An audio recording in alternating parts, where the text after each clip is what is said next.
Well, good morning. I'm Ron Corbin, Cottonwood City Manager, and this is Inside Cottonwood. And today we are very fortunate that we get to talk with our Financial Services Director, Kirsten Lennon. Welcome, Kirsten. Good morning. Thank you for having me. How you doing this morning? Pretty good. How's the budget cycle going this year? The budget cycle is going pretty well. We've had some good talks and we've had a lot of discussion, and we are in the process, which is a very long process, but it is a long process. So we'll start with where we'll end. June 15th, we'll be going to council with our tentative budget, yes, and that sets our maximum spending amount for next year. So we've got a couple more weeks, a couple more public meetings that'll happen before we go back to council. But today we really want to provide those who are watching or who watch us later with what the status of the Cottonwood City budget is currently and what we're budgeting proposing for next year. So why don't we just get right into that? Okay. And I'm going to turn it over to you for a minute, because let's talk about revenue and how we're doing on the revenue side. Okay, so as you know, and maybe the audience knows, sales tax is our major revenue source for our general fund. We don't have a property tax in Cottonwood, for Cottonwood, and our sales tax currently is doing really well. During COVID, we had, during the budget cycle in COVID, so that would be for the current fiscal year we are in, we actually reduced a lot of our revenues and reduced a lot of our expenditures, thinking that the economy was going to have a downturn, and it didn't. So we started fiscal year 21 with a much better fund balance or reserve balance that we carried over from fiscal year 20, and 21 revenues are up a lot. We are currently projecting that they will be 7% over 2020 revenues, which were up 11% over 2019 revenues. So that's an 18% growth for that year. And then we're also projecting that fiscal year 22 will have 4% growth. So those numbers are about, that gets us about $2 million more in that time frame from 2019 to 2022. So, you know, it's a little bit of extra revenue that we can either put into reserves, as we are, or we can use it for expenditures or one-time things, because it's not something that we budgeted for that carryover to be there. So yeah, so the reserves, as you mentioned, are very important. So the way city staff gets work done is we follow the strategic plan that the council lays out. So late last year, I believe it was in December, City Council met and set up the strategic plan for the next 2 years. And one of their objectives is for us to increase our reserves. Yes. I've been here about 2.5 years. They've been saying increase our reserves for a couple years. So it's really under their leadership that we're able to get this done. And so when you help prepare this budget, you start with reserves in mind is one of your priorities, right? Yes, we definitely look at that. We're looking at what they asked us to do with the half-cent sales tax. So they asked us to put a lot of that money away as a reserve and in the bank and for streets projects. And then they also, as part of their strategic plan this last year, asked us to increase the percentage that we reserve as a budget reserve every year. So one of the objectives we had when we put this budget together was to implement that change, and we did. We were fortunate we could change it from 16% of last year's revenues, which is considered a 60-day coverage, to 25% of last year's revenues. So it went from about, I think it's on one of the slides, it went up quite a bit, like $2 million. Yeah, from $3 to $5 million, and yeah, that's a large jump for a reserve. Right. And it's nice to be able to do that, to be able to. Not all years will we be able to do that, but right, it's nice to be able to implement that this year. And because it's a reserve, it'll sit in that pot and we'll be able to carry it forward into the next year. Now, one of the reasons that they wanted to increase reserves had to do with our checking account. Or, right. I guess in a simple term for a guy like me, I was, who's writing the checks? You are. And so it's your job to make sure there's actually cash in there, because right, if you've worked in government very long, you always talk about budget, right? But budgets doesn't mean cash. Right. You got to have cash in the bank. So how are we doing on cash? So this time last year, we We were struggling a little bit. We were a little lower. We only had our 60-day reserve as cash in the bank. It was about $3 million, and that's just the general fund. There are lots of other funds, and they have cash. They have reserves. The water fund, wastewater fund, streets, library, they all have their own cash accounts. But the general fund, which supports everything else, if any other fund needs money, it comes from the general fund. We only had $3 million. This year we have $6 million, so we've doubled that in a year's time. And so that's part of getting that reserve to grow and putting money and keeping money in the bank. That's a great place to be, is it not? Yes. It is. So if we can look at one more slide on the fund balance, one of the things that I like showing is where we were in 2017, and we're back up to that number. Yes, we have definitely worked since 2017 to increase that fund balance, and we've done that by cutting expenses and helping with our budget and keeping our budget low so that we can reserve those extra revenues as they come in. It's a very, very good place to be. So one of the other places, you said that state sales tax, I'm sorry, you told us that our sales tax was our biggest revenue source, and we don't have a property tax, we don't have a fire district tax. Nope. So we are a full service city, airport, library, fire department, rec center, all those things. We fund the majority of that on our sales tax. Now, one of our other sources of income is the revenue we get from the state. So how's the state doing, and how much are they sharing with us? The state is doing pretty well. Obviously their sales tax are up too because it's statewide. They are anticipating that we will get an additional $200,000. It's all based on your population. So if your population grows, then you get more of the pot that they give away. Right. So next year we'll get about $1.4 million in state shared sales tax, and then we'll get $1.6 million in state shared income tax. So the state shared income tax, which they call urban revenue sharing, is actually based on 2 years ago's collections. So whatever happened 2 years ago, that's the funds that they calculate off of for the next budget year. And it's a little lower this coming year than it has been, but the state has been working on lowering the state income tax rate, and they're currently talking about lowering it again. So it does. So even though the state works to lower the income tax, which we all like lower taxes, I'm not, that's their prerogative as our legislative body, but it does have an impact. I believe cities and towns get about 10% of the total pot that the state brings in for income tax. And so anytime there's a reduction in that, all cities and towns take a little bit off the top also, but very good. And now I call it the HERF fund, but the road tax, the gas tax, how are we doing on that for our roads? The Highway User Revenue Fund tax, we're doing decent. It's going to be a little bit lower next year for fiscal year 22 than it was for this year.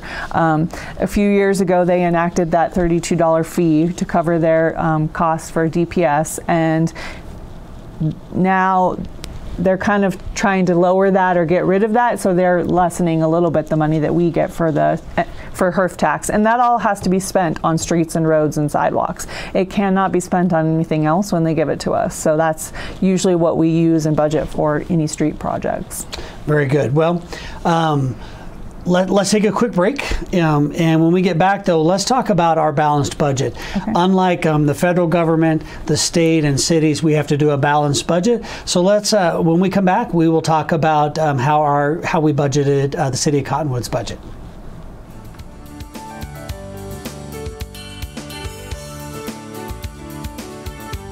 This is Bruce Morrow, Transportation Manager for Cottonwood Area Transit. Remember, we cover the entire Verde Valley and Sedona.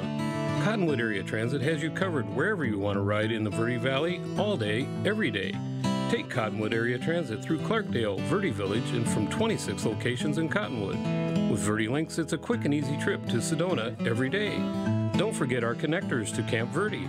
Visit cottonwoodaz.gov for Cottonwood Area Transit and take a seat. Let's go ride. There are people who struggle with addiction and homelessness. Sometimes it may feel like there is nothing we can do to help. But there is. You can make a tax-deductible donation and help those in need transition away from homelessness. When you give someone a handout, you could actually be supporting an addiction. A better life starts with better health, especially for those living in the streets. Support solutions, not addictions. You can make a difference. Visit cottonwoodcares.org.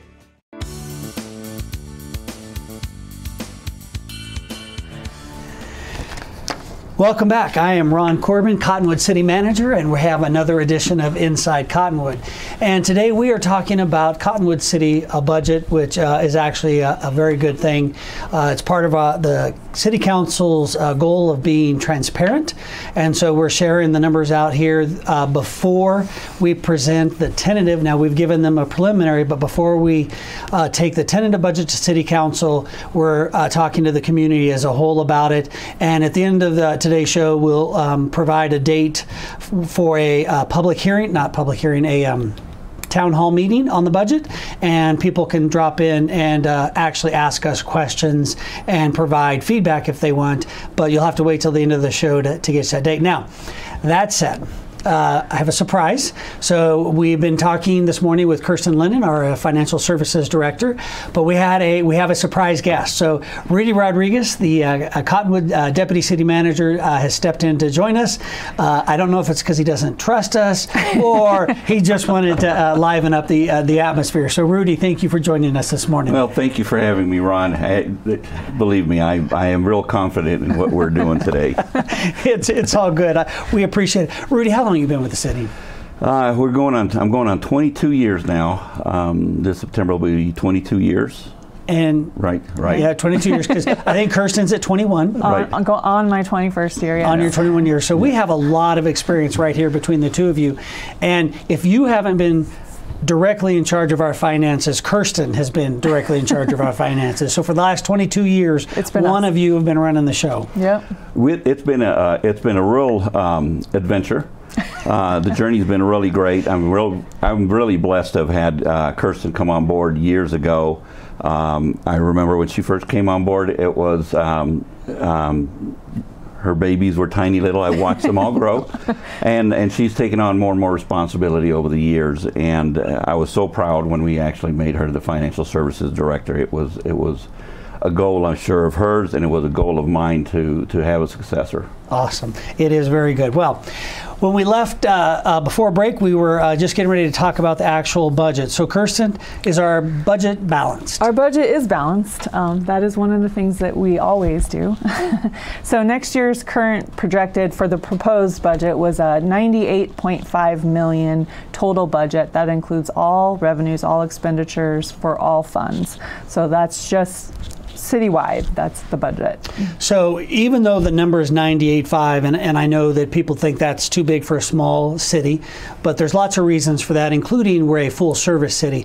But when we look about actual revenues in total and expenditures expected, can you break it down a little bit? What's a more realistic number that we should be looking at? We usually actually only bring in and spend about 38 to 40 million. It's usually at least half of what we've budgeted, but we have to budget if we want to spend it. So we have, like you said, we're going to adopt our tentative budget on June 15th, and that sets our expenditure limitation. So we can't go above that number. So if we were to get a grant or something during the year and we wanted to spend that money, we have to make sure that it's within that total number. So that's why the number seems high, because we budget for every possible expenditure, every grant, anything we can think that might happen in the year is in the budget. Right, and so we have a couple different things. The Fed is hopefully going to be giving us some American Relief Act money. We got to put that in. Rescue plan, sorry. The American Rescue Plan. American Rescue Plan. Hopefully we'll get some of that.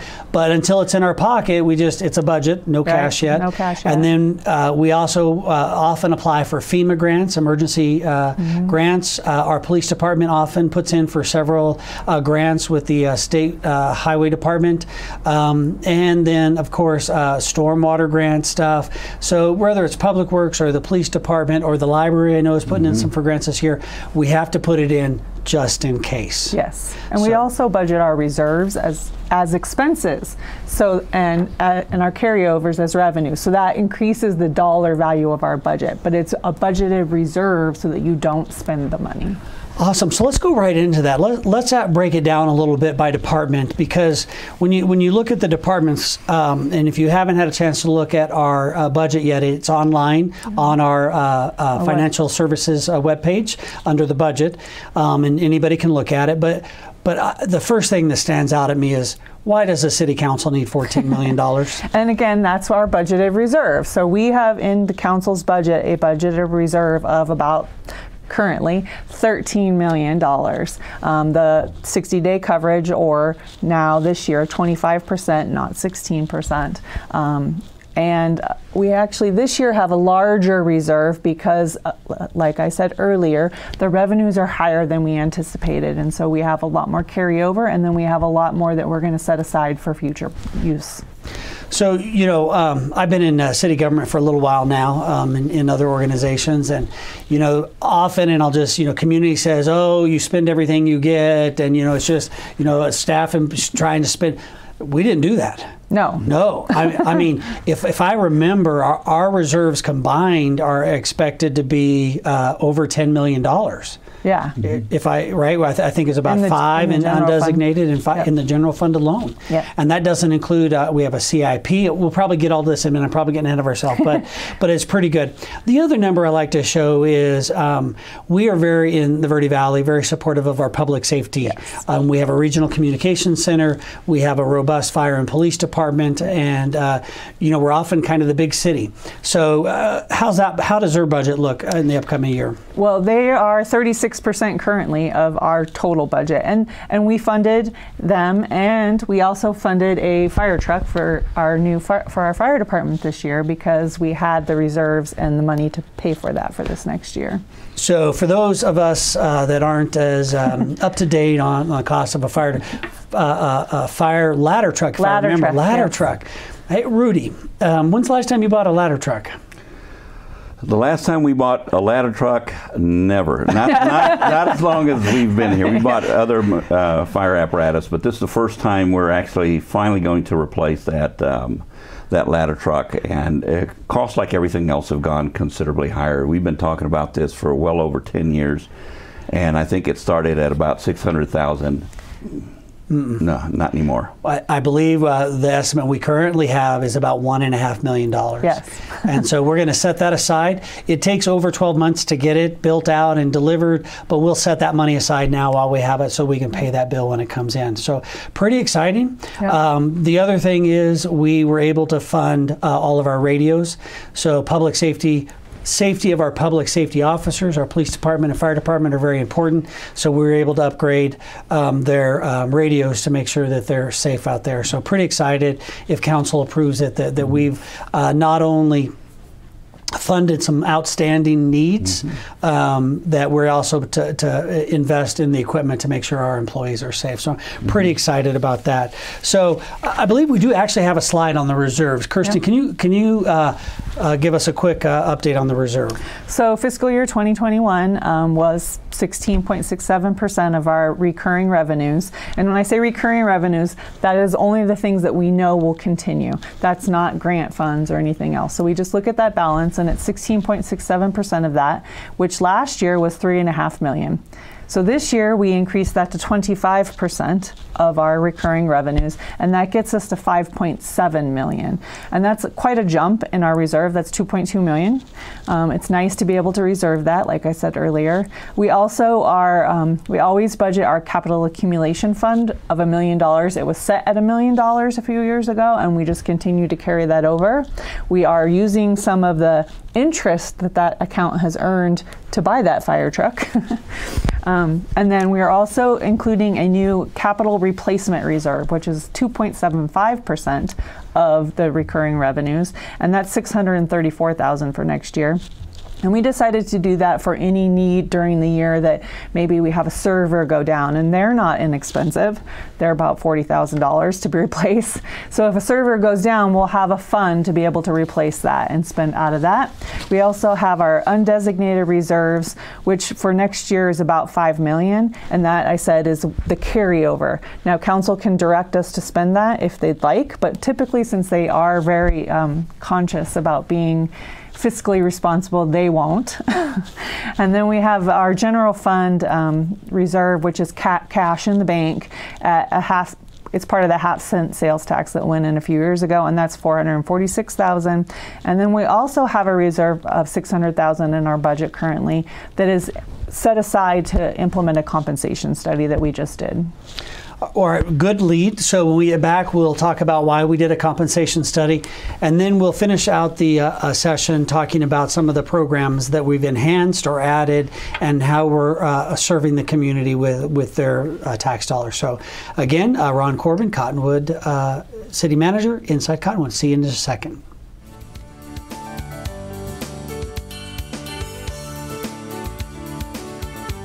This is Bruce Morrow, Transportation Manager for Cottonwood Area Transit. Remember, we cover the entire Verde Valley and Sedona.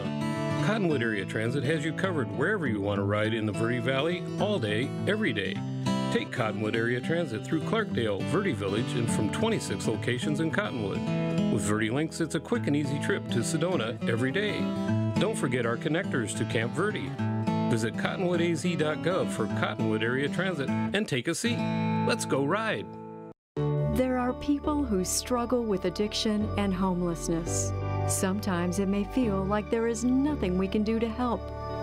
But there is. You can make a tax-deductible donation and help those in need transition away from homelessness.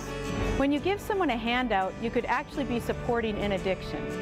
A better life starts with better health, especially for those living in the streets. Support solutions, not addictions. You can make a difference. Visit cottonwoodcares.org.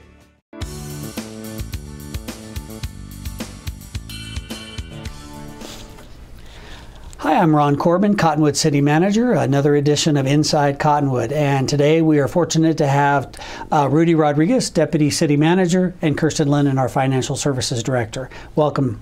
Thank you. So we're talking about the budget, and when we left off, we talked about, you kind of hinted, we set aside $600,000 for a compensation study. And what that really is we hired a consultant to look at all of our positions and make sure we were paying at a median range at the halfway point, what we call at market. Why would we do that? Rudy, how hard it is to hire employees right now? It's very difficult to hire employees for a couple of reasons. As one of that we have no control over, of course, is that housing makes it very difficult. It does. So right now we've got we actually hired an individual over at Recreation Center who actually is living with one of our other employees until she finds a place to reside in. So it's difficult. It's very difficult, and I know that the whole community is having issues with hiring people. So Kirsten was able to set aside some revenue to pay for that, and we'll be talking to council about that on the 15th. A lot of hard positions. But I do, Kirsten, I want to talk about some of the programs that we were able to fund this year. What are some big highlights for you in the programming? I think for me, the big one is to be able to buy that ladder truck, since our fire chiefs have been asking for years. Also, we're doing a lot of work for our IT department's going to buy MDCs, which are mobile data computers for both our fire and police vehicles. And we're also going to do, we have some money in there for a permit tech and for some sign grants. We have a lot of things that we are really working on next year. And one of the things that we have in our budget currently is a pass-through grant for the CDBG for Verde Valley, the Homeless Coalition. They're going to do some transitional housing. Yeah. So I'm glad you mentioned that. So we're going to take the money from the state, probably from the feds to the state to us, and give it to them. Yes. Now, Rudy, you've been working with Peter Flynn and the Homeless Coalition to bring this, and I know it's been at a couple council meetings, but can you take just a minute and give us a quick idea of what's going on over there? Certainly. What began as a $1 million grant ballooned up to $1.745 million grant to modernize the current homeless shelter, make it a full running, all a 24/7 type of a shelter. and also to buy some buildings to turn them in transition. One of the issues we have, of course, is that we're trying to move people that are homeless into mainstream so that they can be productive in the community. Peter Flynn and Carol Quazula have done a wonderful job. We're being backed by NACOG. They're doing all the administrative work, and Kirsten will be doing most of the financial and bookkeeping for them. But we're looking forward to that program getting started, and hopefully within the next year and a half, we'll have both transitional housing and a really well-running homeless shelter. Yeah, we really appreciate the whole board at the Verde Valley Homeless Coalition really caring deeply and actively for those less fortunate and that are homeless. Whether it was the overnight shelter during the cold weather, you know, they've been working to get a grant to put in sprinklers so they could be open 24/7, not 24/7, 7 days a week, 365 days a year. Very excited about that. And then to really look for a grant to open some transitional housing. So, you know, between them, and I don't want to, you know, shout out to Angie's Place and to Damon over at Steps to Recovery and all the other folks out there that, the Sanctuary, that are working to help those less fortunate. I'm very excited that we're able to help. It reminds me of another thing, Kirsten. How much money have we given to the community in the past to nonprofits, and what are we doing this next year? So we have a program called Outside Agency Funding, and it's a grant program to help nonprofits in the area. And previously it was $100,000 a year, and this year we upped it to $150,000. And we've gotten quite a few applications, and we're getting ready to score those and getting ready to figure out who's going to get a portion of that $150,000. So it was nice to be able to raise that by $50,000 this year. Yeah, there's a lot of need out in the community. So very excited. And I know that sometime, I believe in July, we'll be hearing from last year's recipients to see how well it went. So very excited about that. Well, I'm going to take a second to talk about one of my favorite programs that in years past we haven't been able to fund, and that's a neighborhood cleanup program. So we've set aside a couple $100,000 to implement a neighborhood cleanup program. If it works out as we hope, as our Public Works Manager hopes, we'll have curbside pickup inside the city limits next year. So, you know, we'll be able to come pick up large items, help clean up yards, and do those kinds of things. So, like I said, you were able to set aside about $200,000 for that. Now, one of the things that doesn't get a whole lot of talk, we're about out of time. Kirsten, just real briefly, water and wastewater. That's a big portion of our funding. Anything you want to add about that significant amount of money that we set aside for that? So water's doing a lot of projects with arsenic, making sure that we're, you know, in our arsenic levels that we need to be. So they have a lot going on all over the city and in the villages where we provide water. And wastewater is working on doing a big project out at the Mingus plant. The Mingus plant's pretty old. It's been around a long time and it needs some major upgrades. And one of the things that they're looking at is a project that's going to be about $5 million. What we are and you are hoping is that we can use some of that American Rescue Plan money to fund some of that infrastructure improvement. Yeah, it's a pretty big deal. A lot of work upkeep to maintain our water and our wastewater system. So really appreciate Tom Whitmer, the director, Roger, and all of those folks out there, Debbie, doing a great job, Mike, keeping the water running. You know, we often hear about public safety being police and fire, and I am very appreciative of those people who wear badges and put on guns every day and run towards burning buildings and not away. Very appreciative of that. But you know, a city can't operate without water and wastewater. It doesn't take much backup before it becomes a health crisis. So thank you to our utility teams out there. So if someone wanted to give us feedback or wanted to make a comment or show us where we got it wrong or what we forgot, how can a community member participate? Well, we are having our town hall on May 25th at 5:30 at the council chambers. And then again, we will have a public meeting before the budget. The tentative budget gets adopted on June 15th. And then our final budget, which will be adopted on July 6th, we will also have a public meeting on that. So there's at least 3 more meetings that the public can attend and provide feedback and comments. So if you have ideas, reach out to us. I've seen on the screen today Kirsten's number, or the finance department's number to call and ask questions. It's also on our website. Yes. They can do there. So as we leave, Rudy, any parting words?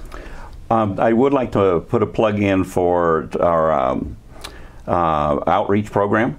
If you're involved in a civic club and would like for us to go ahead and make a presentation, an even more detailed presentation, please give us a call and we'll go ahead and schedule some time. We'd love to do that. Kirsten? Yep. Thank you for having me. Yeah, glad to be here. Again, Ron Corbin, Cottonwood City Manager. This has been another edition of Inside Cottonwood.